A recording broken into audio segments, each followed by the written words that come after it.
What happened to the weird kid in your high school class? Before we start with the first story, please hit subscribe and ring the notification bell to stay updated with us. Story 1. There was a weird boy in my high school who lots of people made fun of. I wasn't his friend, but I left him alone at least. Some of the kids were real jerks to him, and he was always getting beat up by the tougher boys. Mainly because he liked nerdy games and he refused to cut his hair like ever since toddlerhood. Also, he would make up fantasy world games with his best friend and they'd pretend like they lived in that world, which is obviously going to make him stand out. He died week after high school graduation in a car accident. I went to his funeral because my family knew his, and a whole heap of the kids from school that were mean to him were there, acting like he was their best mate. His actual best friend went off his tree at them right there in the service for even daring to show up. Story 2. One of the guys in my graduating class went to his dad's cabin on the weekend without telling anyone and killed himself with a shotgun to the face. They didn't find him till Wednesday the next week. The whole school went into mourning, and everyone had all these excuses for why they couldn't do projects, because Mike killed himself, and it was so sad for them. Mike, however, had a friend group of like 4 people, only one of which was still at that school. Pissed me off to see so many freaky people just using his tragic case as a way of not doing their homework. Meanwhile, my dad died of a heart attack on the same weekend, and despite the principal being informed, she called my mom up personally to give her crap for me missing 4 days out of 5. Story 3. Stories like this worry me. My oldest is autistic, and maybe this guy was too and was just around before the spectrum was well known. I don't know your age. My oldest is an absolutely kind kid, but lives out games and stories in his head. I can't stand the idea that he's going to get picked on for it. So far, teachers and other kids seem understanding and nice about it. He's in kindergarten, but who knows what he faces. He definitely would have been seen as weird when I was growing up. He goes to a small school. During presentations in his classroom, he likes to sit on the red letter F. That's his spot on the floor. Apparently all the kids know this and leave it for him, and when he's not at school, they fight over that spot. I hope the kids keep their understanding. Story 4. I'd have been the weird kid if it wasn't for the fact that we had an autistic kid in class. Like, no life skills, very awkward mannerisms and speech, very awkward to be around autistic. So awkward, the other boys in class wouldn't bully him and started teaching him life skills. We're talking teenage boys here. He'd fall for the stupidest pranks, and he'd giggle like a 5 years old every time you waved to him. But we were never mean to him, just to each other, the fair targets LOL. This was post-Soviet Eastern Europe, so no special ed schools, no therapists, nothing. Guy has to navigate life like that. He graduated from the Institute of Mathematics with a doctorate last I know of him. I don't know if he holds a job or not. I know he still lives with his parents, because I live in the same general area and see on the street once in a while. I also know he messages every classmate on their birthdays to this day. I do hope he'll be alright living alone by the time his parents pass. Story 5. She was a giant, 6 feet 5 inches as a sophomore in high school, and had great athleticism but never used it for sports. She broke the school record for track, and wasn't even on the track team. Record didn't count since it wasn't official. She could play basketball and had crazy airtime but never joined. Just all around great, but quiet in a weird way. Couple years ago, she was camping with her parents and sister, and a bear came out from the woodlines, and instead of going to the camper where it would have been safe, she ran at the bear making noise to scare it away but didn't. See the cubs tagging along. She lost her life in a grueling way while her family watched helplessly. Story 6. I was very popular, and she was really very quiet, didn't even answer the teachers when they talked to her, and used to get bullied a lot, cause she had a very awkward last name. I was somewhat of a class clown too in an all-girls high school, so teachers would make me sit next to her to behave. I used to start talking to her.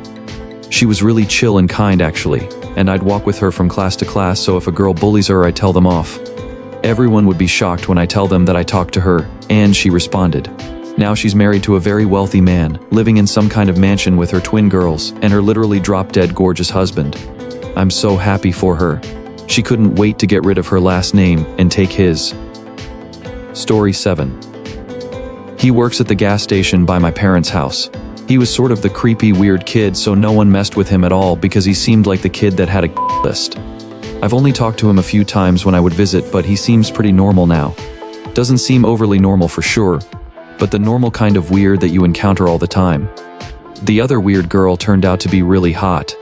I knew she would, but my buddies thought I was crazy. She's an executive for a pharmaceutical company now. Apparently she blossomed in college. No idea really. I don't keep up with many people from high school. Story 8. So I wasn't the weirdest kid in my class, but he was one of my best friends. He was weird because he had really bad ADHD and people picked on him for it. He was also the shortest and scrawniest kid in class until after graduation. Like his dad, he had a late growth spurt around. Went from something around 5 feet 8 inches to 6 feet 1 inch. Last I knew, he moved down south and was working for Cisco or something and had a fiancée. Of course, that's what he told me. Nobody has been able to confirm it, and he was never a very honest person. He tried to convince me that his parents owned the ships from Star Wars, and I'm not talking models or Lego sets. A good guy, just a little weird. Hope he's doing well and not stabbing people or something. Story 9. The guy was huge, tall AF and at least 330 lbs. Played football but wasn't a jock. He drew a lot in class instead of doing the classwork and was surprisingly a great artist. He was quiet AF but very nice if you talked to him.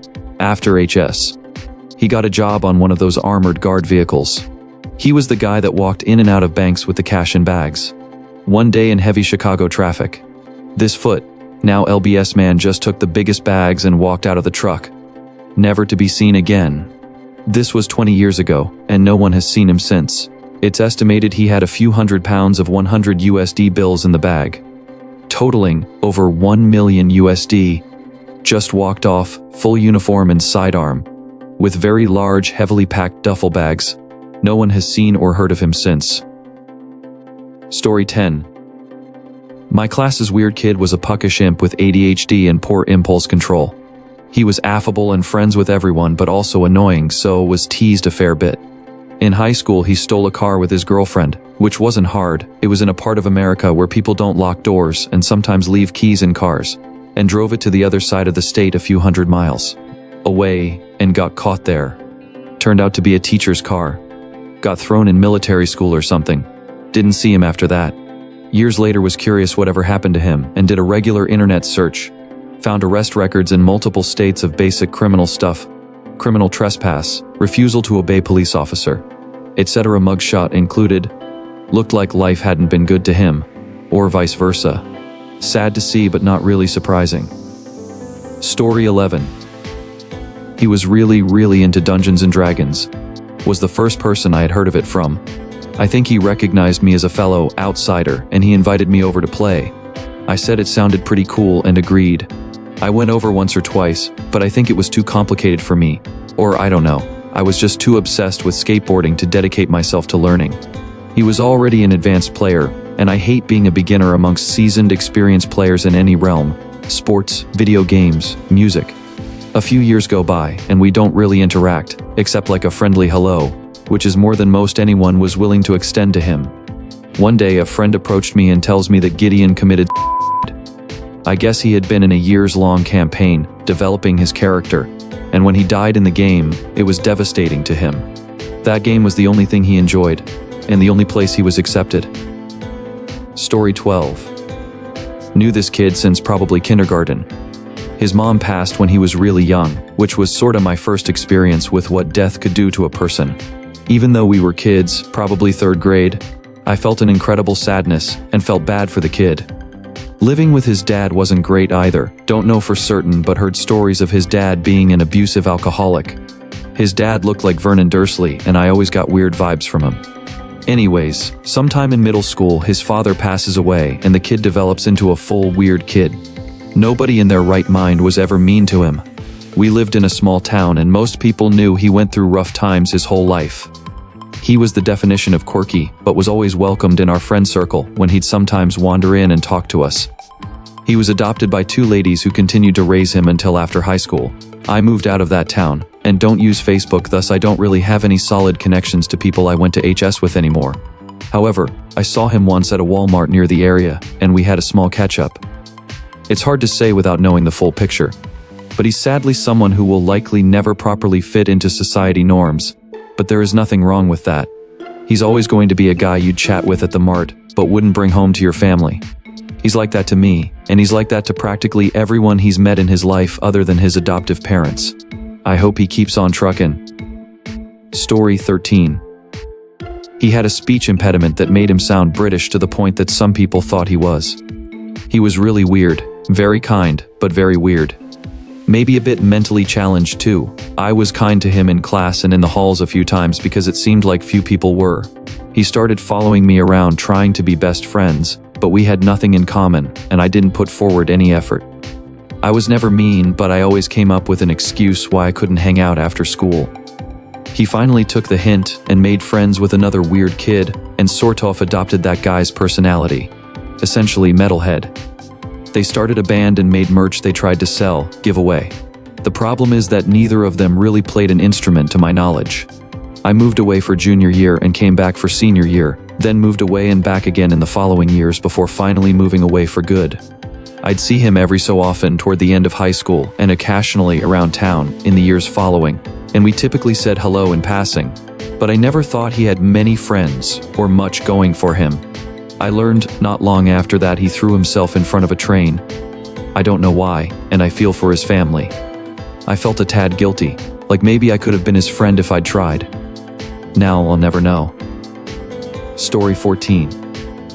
The weird kid in my class stabbed me in the head with a freshly sharpened pencil. He was taken away and never seen again. Prior to the stabbing, he informed me that he was going to kill classmates. I reported him and he stabbed me when school authorities came in without warning me, and I was sitting next to him.